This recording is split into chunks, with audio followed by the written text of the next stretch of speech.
Uy, ¿qué pasó? Ayúdenme.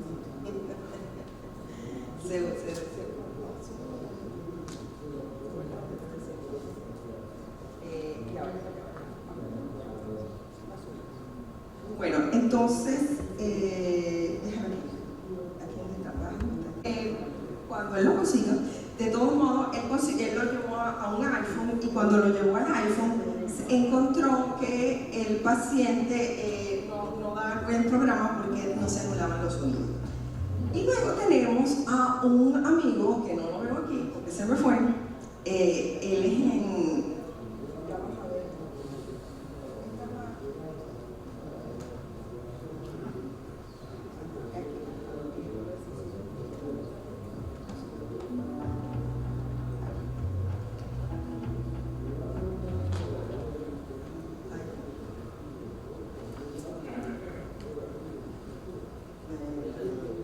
Ahí llegó. Ok, entonces vemos que Eduardo Figueroa es de la Universidad de Buenos Aires, y él también pensó en el área de ustedes, en el área de tecnología. Y yo dije, yo quiero que mis pacientes, para hacerle ese análisis facial, que me quede perfecto. Entonces él ideó hacer esto con las redes neuronales convolucionales, buscar, analizar a los pacientes de tal manera que por inteligencia artificial él pudiera, en el teléfono entraba 3 fotos y te salían 6 fotos con análisis facial clásico, con todas sus medidas, y además dándote todos los datos y referencias con respecto a sexo y edad. Estaba viendo, bueno, esto es lo que podemos ver en otología, ver cómo, si después de una hipoacusia súbita, qué predicción puedes tener. Vemos que en metástasis de ganglios, le estoy corriendo porque me subió, y lo que le quería llegar era que el médico, ninguna máquina va a suplantar al médico. Por eso que la gente dice, ay, es que vienen todos esos robots y me van a suplantar. Eso no existe, porque nosotros somos los que tenemos la experiencia, somos los que tenemos el poder de decisión, y algo muy importante que no tienen las máquinas es la calidad humana. O sea que eso jamás va a quedar suplantado. Y algo muy importante es que nosotros tenemos que formar economía, sobre todo los médicos, pensar en economía también del conocimiento, porque el 97% del costo de un producto es la economía del conocimiento, y eso es lo que nosotros tenemos que dar, nada más, no solamente producción. Y nosotros podemos poder empezar a pensar en inteligencia artificial, pero lo más importante para hacerlo es que tenemos que tener datos confiables, que tenemos que tener nuestras computadoras con datos confiables de nuestros pacientes, y se necesita, por supuesto, la data latinoamericana, es muy importante, la necesitamos, que tenemos que ver con las razas, el ambiente y todas las características. Y por supuesto tenemos que formar un gran equipo en diferentes subespecialidades para poder crear inteligencia artificial. Y por eso es que dicen que lo que más invierten en investigación son los que más prosperan en innovación.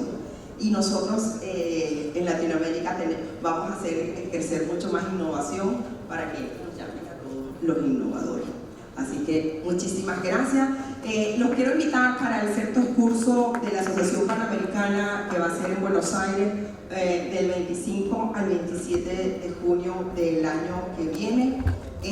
Las inscripciones ya están registradas, y tenemos también becas para los jóvenes otorrinos que tengan menos de 5 años de graduados, para los residentes, y que tienen que aplicar con un trabajo científico y acudir al Congreso. Tenemos al 24 Punta Cana, del 16 al 19 de junio, y tenemos primero dar las gracias porque también por parte de la academia, doctor Stolovinsky, mi persona, este es un joint meeting de la academia, gracias a la Universidad Emory, Atlanta. También es miembro del International Steering Committee de la Academia Americana de Otorrinolaringología y Cirugía de Cabeza y Cuello, y él fue el presidente del 37 Congreso Panamericano de Otorrinolaringología, que se celebró pues, en Orlando del 25 al 27 de junio del presente año. El doctor Pablo Stoloviski nos presentará la conferencia magistral Técnicas quirúrgicas para la obstrucción de la unidad osteomiatal. Muchas gracias, Pablo, por tener este aporte científico tan importante para nuestro evento. Bueno, muchísimas gracias a la doctora Mariana Vázquez, presidenta de la Sociedad de Neurología y Cirugía Facial de Ecuador, al doctor Wilker Zambrano, presidente de la Sociedad Ecuatoriana de Otorrinolaringología, por el honor de tenernos aquí invitados en el querido Ecuador, en la ciudad de Guayaquil, que hace casi 10 años que no venimos. Les quería decir que, bueno, sí, tenemos también el aval de la Academia Americana. Nosotros como representantes de la Academia Americana queremos darle en nombre de la presidenta de la Sociedad de la Academia Americana la más cordial bienvenida al Joint Meeting y esperándolos nuevamente poder tenerlos en la Academia el año próximo. Bueno, después de la excelente conferencia magistral de la doctora Alvarado, que nos presentó el futuro de la otorrinolaringología, yo voy a hablar de, no diría del pasado, pero de lo clásico de la otorrino y de la rinología.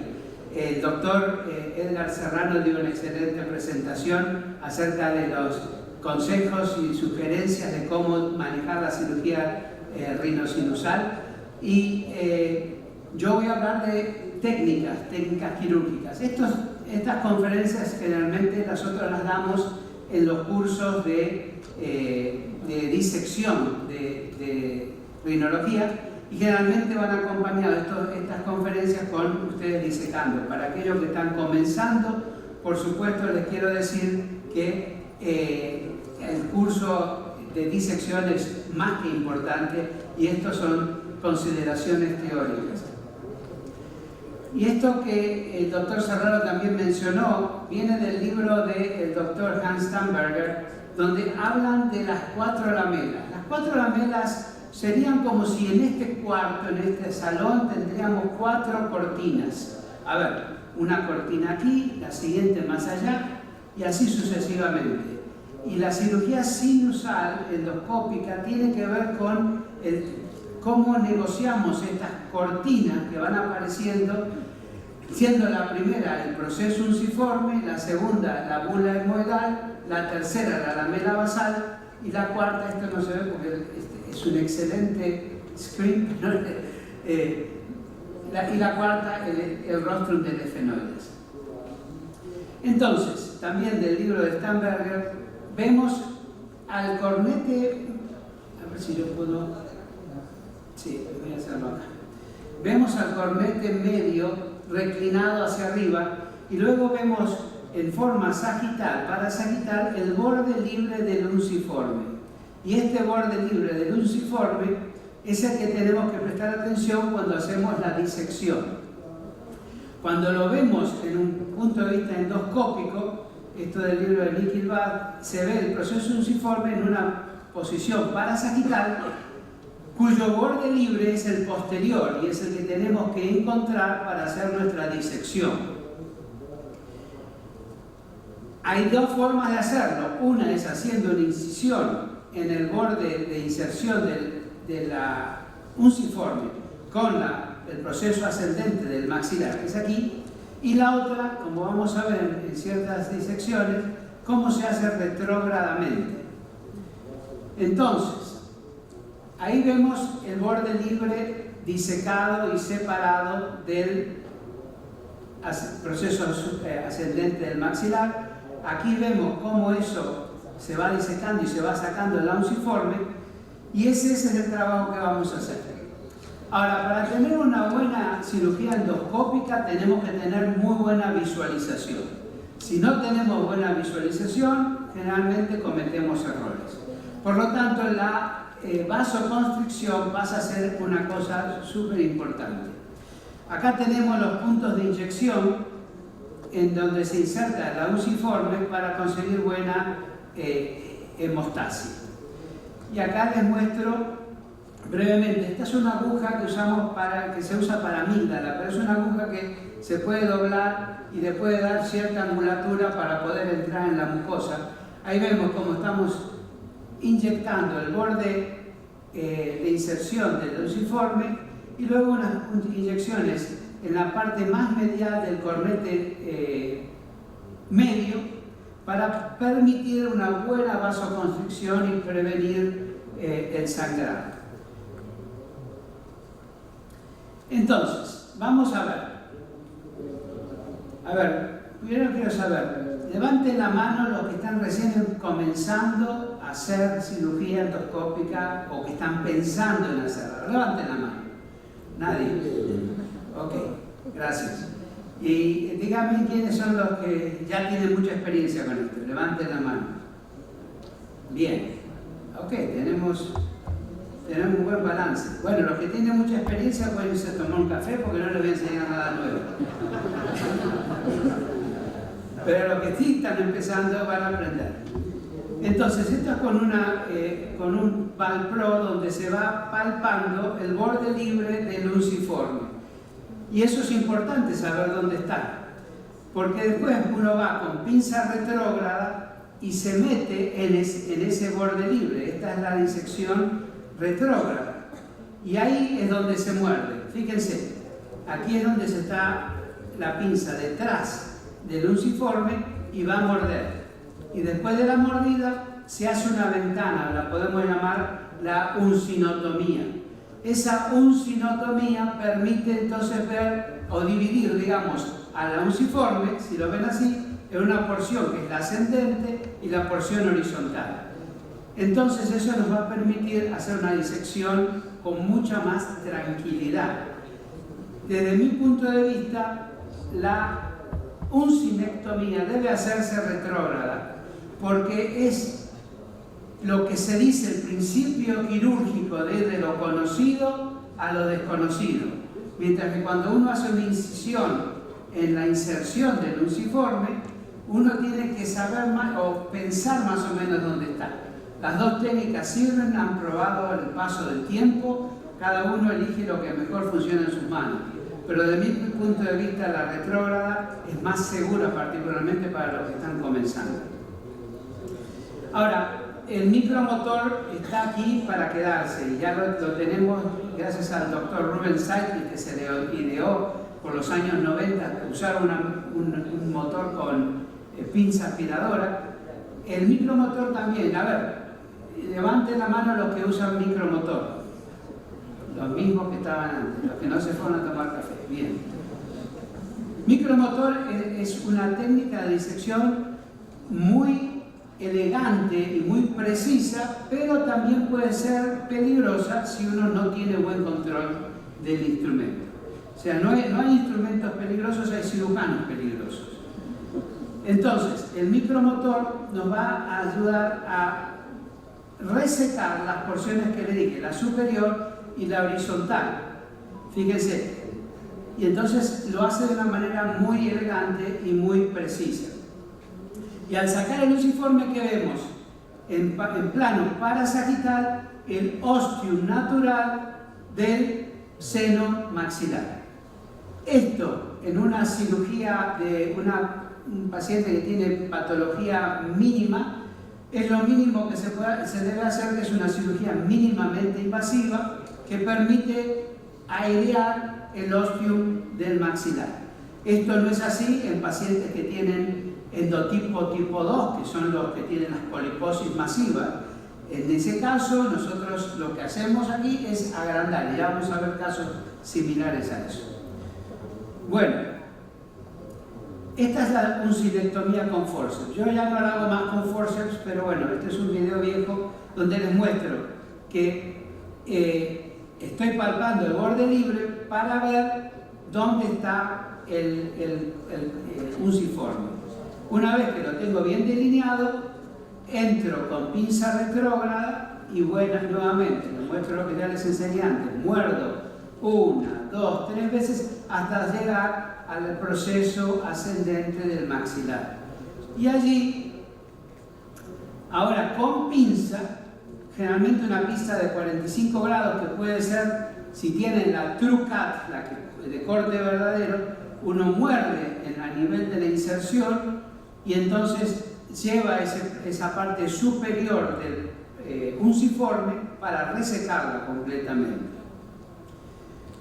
Ahí estoy separando con el Val Pro y ahí va la pinza. Y agarro bien cerca de la inserción y hay un movimiento de basculación, ¿no? Para adentro y para afuera, para adentro y para afuera, hasta que eso salga. Y al salir se abre. Y nuevamente ahora estamos con una pinza, esta es una pinza de Stamberger que mueve hacia abajo, muerde hacia abajo, para sacar la parte más inferior del cornete, del unciforme. Ahora fíjense, esta es la visualización, esto es con forceps. Hay que trabajarlo bien para que quede bien resecado todo eso, porque generalmente sale de a pedazos, por eso el micromotor ayuda a hacerlo más elegantemente. Pero bueno, esta es, ahí tienen el maxilar, el ostium del maxilar bien disecado.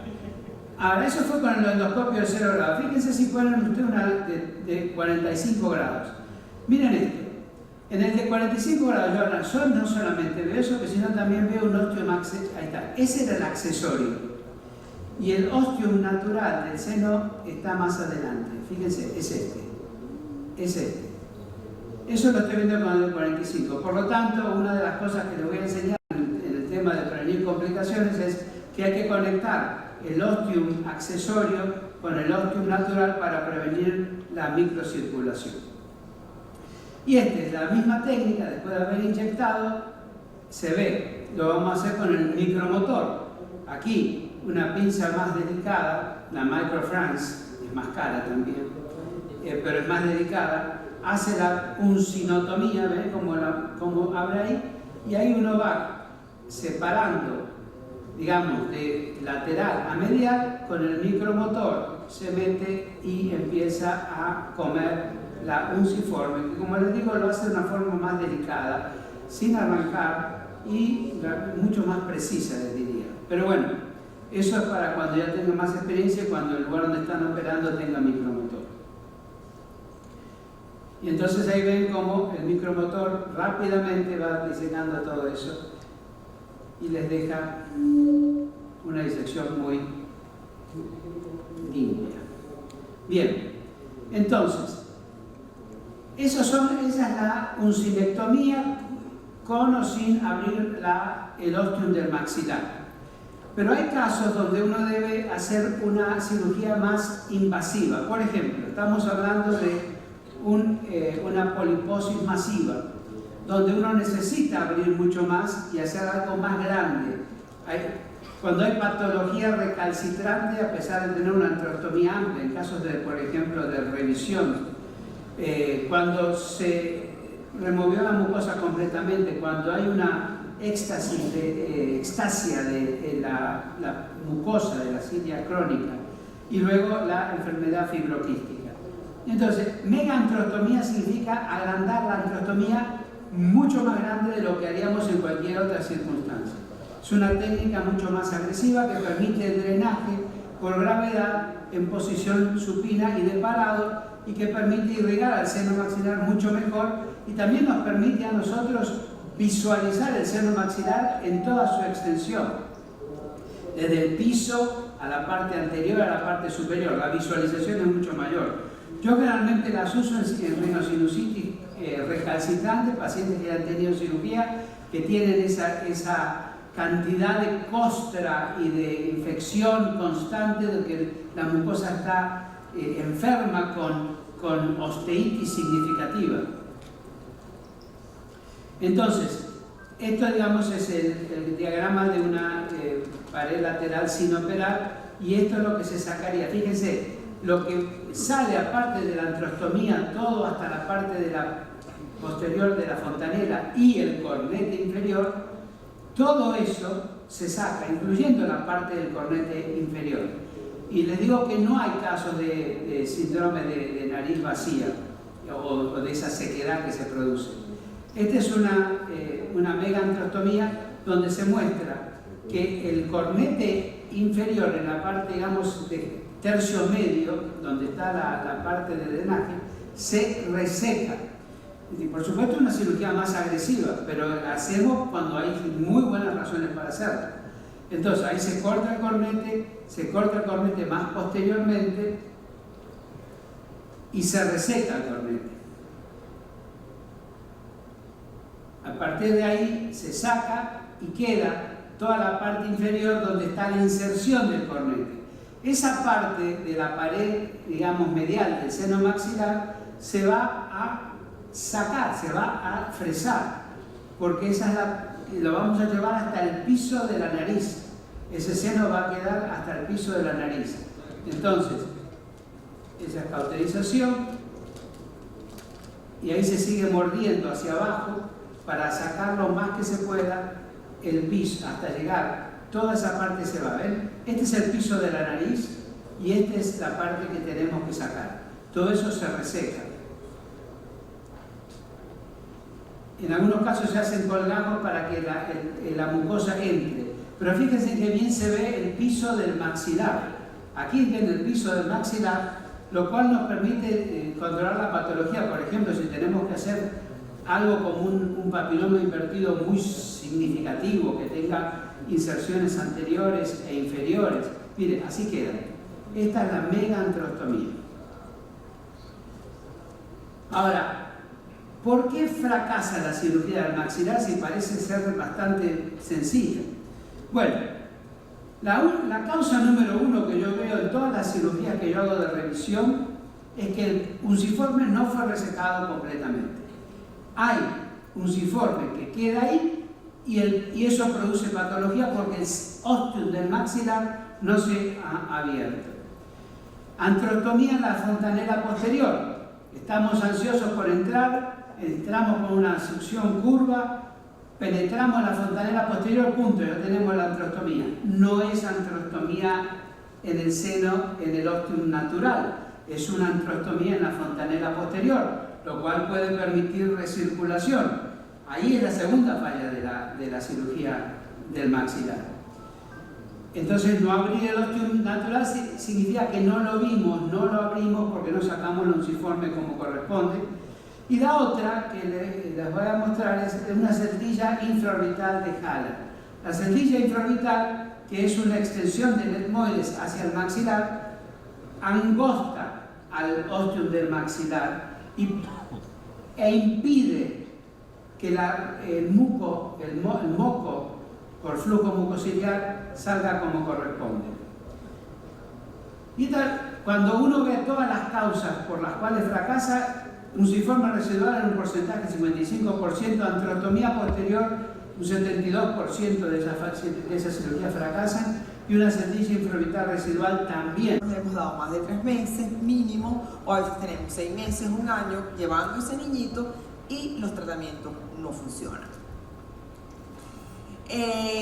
Y lo primero que siempre pensamos es que la adenoidectomía es muy efectiva para mejorar la rinocinositis crónica en niños. Y los consensos hablan que es muy efectiva, pero en los niños menores de 6 años. ¿Por qué? Porque se piensa que, primero siempre pensamos que era nada más por la obstrucción. Y luego están hablando muchísimo de que funciona, lo más importante no es la obstrucción, sino que funciona para la degradación mecánica de ese reservorio de biofilm que puede ser la adenoide. Esa es la razón por la cual le haría la adenoidectomía a estos muchachitos. Ahí que viene el bemol, el niñito asmático, y a veces el niñito en rinocinositis crónica está tosiendo, no se ha declarado un niñito asmático. Ese niño es un endotipo inflamatorio diferente y se va a comportar diferente. Por eso es que tiene esa respuesta inflamatoria de la vía aérea superior más severa. Vemos que hablan de que hay trabajos, por ejemplo, Ramadán, como les dije, él ha trabajado mucho en rinocinositis crónica pediátrica, y que él está y habla justamente de que es muy efectiva en los niños que no tienen asma, que es sinusitis crónica sin asma. Y algo muy importante también que hablaron, que a veces decían, bueno, quítele todo, porque es que si haya biofilia aquí, biofilia allá, quítele todo. La tonsilectomía no funciona para mejorar rinosinusitis crónica pediátrica. Si tiene una tonsilitis recurrente, es otro cuento, pero si no tiene nada, no funciona para mejorar. El lavado de los senos paranasales intraoperatorio, sobre todo el seno maxilar, ayuda a estos pacientes. Los consensos no hablan de que hay una fuerte recomendación, pero sí hay estudios como por ejemplo este del 2017 que habla a 12 semanas de seguimiento. Muchos pacientes mejoraron con este lavado de los senos y otros que fue en control de 6 meses. Y como eso no nos cuesta nada, porque estamos en quirófano y lo que hace es lavar, entonces es una recomendación y funciona también, ayuda mucho a los niños que tienen ese complejo inflamatorio, que son tosedores. Entonces, la otra pregunta era, ok, a los niños es más fácil, le mandamos a adenoidectomía, y ¿tiene indicación la cirugía endoscópica en los niños? Porque es todo chiquito, ¿qué le vamos a hacer a ellos? Entonces, eso también se lo preguntamos cuando nosotros hicimos nuestra evaluación a nuestros otorrinolaringólogos expertos latinoamericanos. Le preguntamos, ¿ustedes hacen cirugía funcional en niños? Y el 70% nos dijo que lo hacían después de los 5 años. Había un grupo de un 20% que nos dicen que nunca hacían cirugía funcional en niños porque a ellos con tratamiento siempre les funcionó y nunca tuvieron que recuperarlo. Pero la gran mayoría lo hacían cuando estaban más grandes, en promedio más de 8 años. Entonces, los consensos hablan de que sí estaría indicado en pacientes y funciona en pacientes mayores de 12 años, porque vemos que ese complejo inflamatorio como funcionó. Y en los niños entre 6 y 12 años le indicaría la adenoidectomía, y si falla es cuando le indica. Ya se la habían hecho, esa ya la tenía. Bueno, entonces eso fue lo que pensamos igual que tú. Vamos a empezar a ver qué tratamiento le ponemos a esta niñita. A ver, entonces empezamos por hacer cultivo de este paciente, y esos cultivos salieron negativos, test de inmunoglobulina, porque es una niñita que tiene tos, tiene una enfermedad muy recurrente. A ver qué pasa, si hay alguna alteración, y las inmunoglobulinas estaban normales, la M y la G. Y fíjense que tiene una disminución de la A, que muchas veces muchachitos pueden tenerlo hasta los 2 años, que sea como normal, disminución de la A, y eso son niñitos muy mucosos, y además tenía un aumento de la E. Ahí te está viendo que hay un componente inflamatorio a esa niñita importante. El test de sudoración fue normal, o sea, no tenía fibrosis quística. Se le puso tratamiento con, aquí se le cayó con todo, con antibiótico, esteroides, y se le puso el inhibidor de bomba, y se repitió la tomografía. Esta es la tomografía control, o sea que el paciente pues no tuvimos que operar. Y estos pacientes generalmente lo que son preescolares chiquitos y escolares, a veces si tú los evalúas, sobre todo cuando tienen estas recurrencias, tienes que empezar mucho el reflujo, a pesar de que los consensos nos dicen, no se indica empíricamente el tratamiento antirreflujo en los pacientes con rinosinusitis crónica, no es una indicación formal, pero en este caso, como dicen, estábamos buscando qué alternativas le dábamos, y ese paciente evidentemente funcionó. Después se le mandaron a hacer todos sus restos de sus evoluciones. Esta es una paciente que tiene de 12 años con una historia de sinusitis maxilar recurrente por 3 años, cefaleas perorbitales severas, y recibió cualquier cantidad de tratamientos de antibióticos, esteroides, etc. Y evidentemente no ha mejorado. Se le mandó test de alergia, estaba negativo. Si es que un paciente con rinosinusitis crónica tienes que ver cómo está su proceso de alergia. las inmunoglobulinas estaban normales, el cultivo por PCR, que es importante hacer cultivo de mejo, pero mandarlo al PCR estaba negativo, y entonces se le dio un tratamiento, como es el médico máximo completo, con antibióticos, esteroides y todo, y mandamos a hacer la tomografía luego de un mes de tratamiento, y este paciente es el resultado de su tomografía. ¿Qué le observan ustedes? Ya se lo voy a poner de nuevo. ¿Qué le observan ustedes?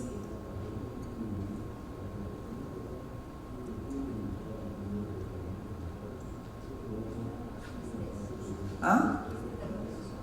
Tiene un quiste de retención y además hay algo que le está obstruyendo la ventilación, que es una celdilla en el seno maxilar, que es una celdilla de Haller. Entonces, si quieres, aquí la tienes, y aquí la puedes ver mejor, en esta. Aquí le ves la celdilla de Haller y el quiste de retención.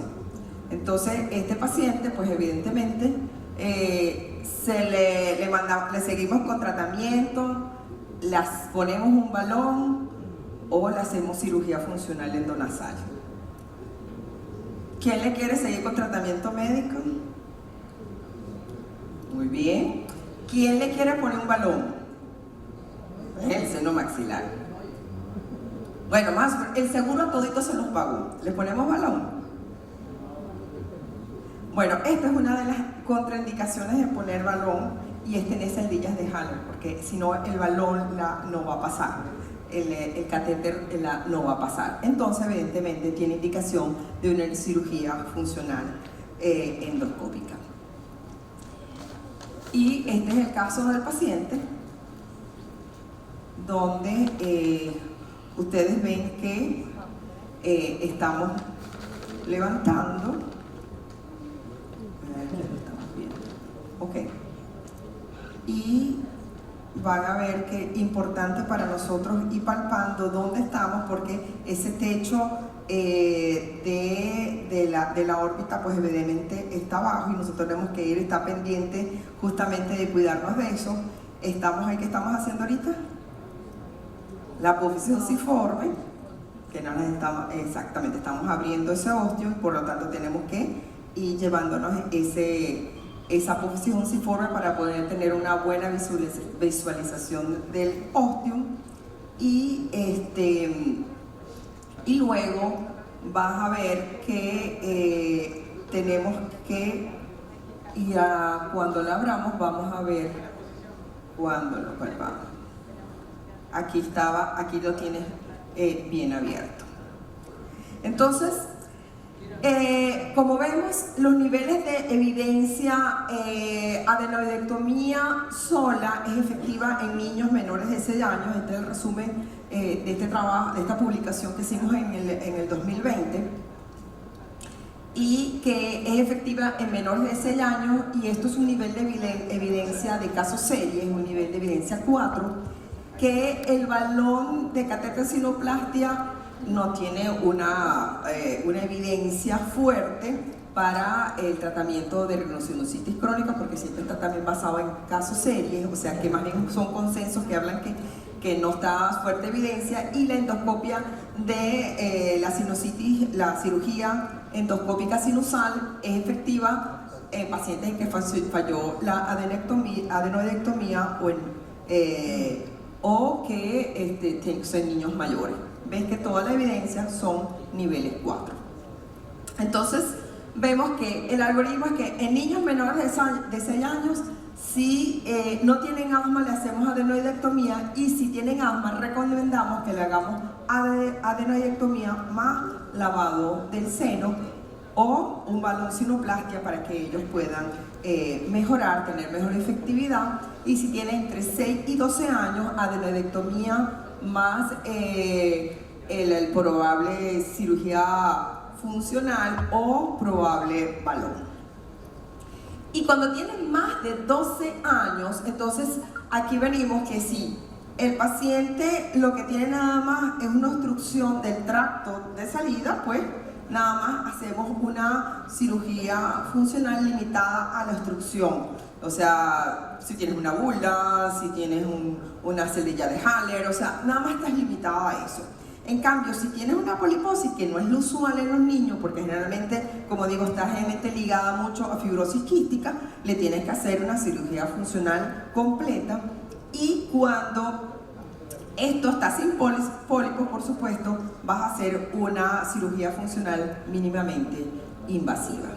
En conclusión, entonces tenemos que, para tratar o operar a los niños con rhinosinusitis crónica, primero la edad, por dónde vamos.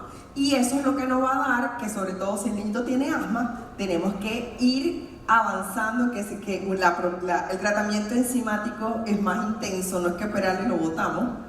Y además que el tratamiento médico es la primera línea terapéutica que nosotros queremos operar, por supuesto, pero el manejo quirúrgico está reservado para cuando falla ese tratamiento médico. Muchísimas gracias. La ventaja del Fishbone es que da a notar más la luz y la sombra como lo hacen los maquilladores, lo cual es muy notorio en las fotos, y ahora todos nos tomamos las fotos pues y las subimos a las redes y queremos lucir bien. El Fishbone nos sirve para eso. Ustedes pueden ver en este video, la luz tiene que estar a nivel del dorso de la nariz y las sombras van a estar a nivel de las paredes laterales.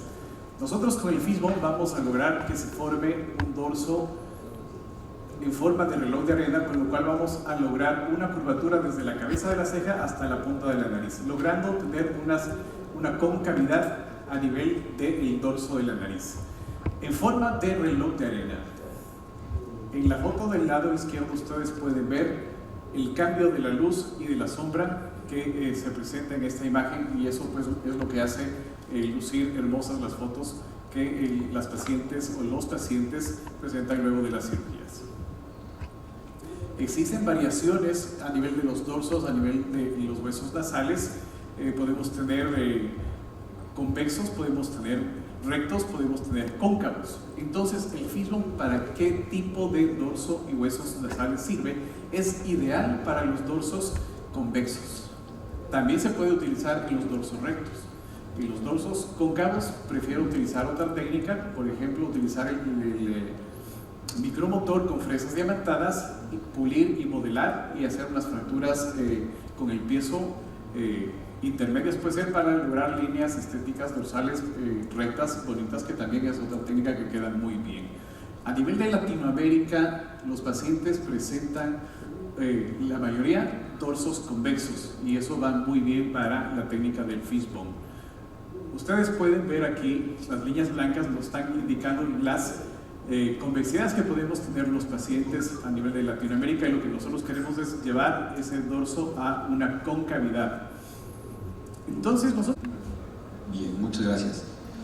¿Alguna pregunta que tengan para el doctor?